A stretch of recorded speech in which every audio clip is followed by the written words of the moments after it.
been a long-standing issue, the over 20-year-old E911 system desperately in need of an upgrade, an issue that was supposedly being addressed back in 2012, when then Fire Chief Joey Nicholas told members of the 32nd Guam legislature that requests for proposals for a new system were on its way. The drop dead date that I had placed on myself and the staff for this E911 specs was October 1st.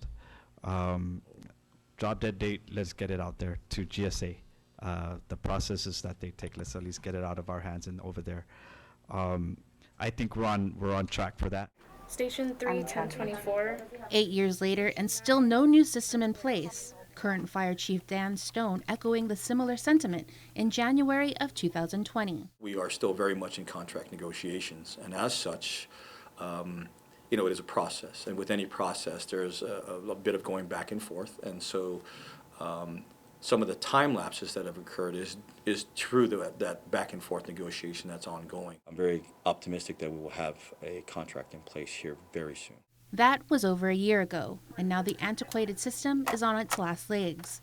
In February 2021, GFD testified at a public hearing regarding a bill sent by Governor Lou Leon Guerrero. The bill asked authorization to use the $3.8 million that was returned to the department that the administration says were illegally transferred in fiscal years 2014 through 2017. The funding would start the procurement process for the design, installation, operation, and maintenance of a next-generation 911 system and integrated computer-aided dispatch system.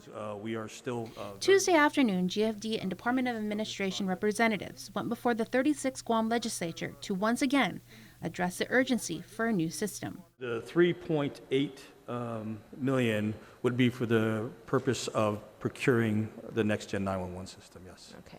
And I know that there was talk of some kind of maintenance cost to come, and can you share with us what will that be in the future? So I don't know what that maintenance cost is going to be because we are still very much in the procurement phase of this project. So that won't come to light until we actually get into a final contract. So in the RFP itself, the RFP allows for the lease with the option to purchase the system, and that's where we're at right now currently. And to move forward, we need to pass this bill to have the money in place so that we can move forward with the RFP. Yes, Senator, that is absolutely correct. Many of the senators were concerned about the lifespan of the system, Senator Joanne Brown being one of them. We've been in this deal in the government of Guam where we have certain technology that we've procured and we've been stuck with them for years because we have no other way of getting out of it because we're dependent upon them.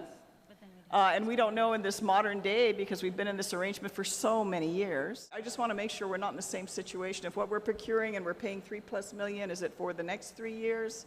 I know you can't discuss amounts, but just the general concept of, is it a one-time payment? Is it an annual payment for the 5 years? In the RFP, we have it to where after the installation of the next-gen system from the vendor, if the Guam Fire is not satisfied with either technology or the way the equipment is performing, we have the option to request for another system, put out another competitive bid, while the current system, NG911 system, stays in place until that transition of the next NG system is completed. We are going to try to get the best service for the money that we're going to pay for.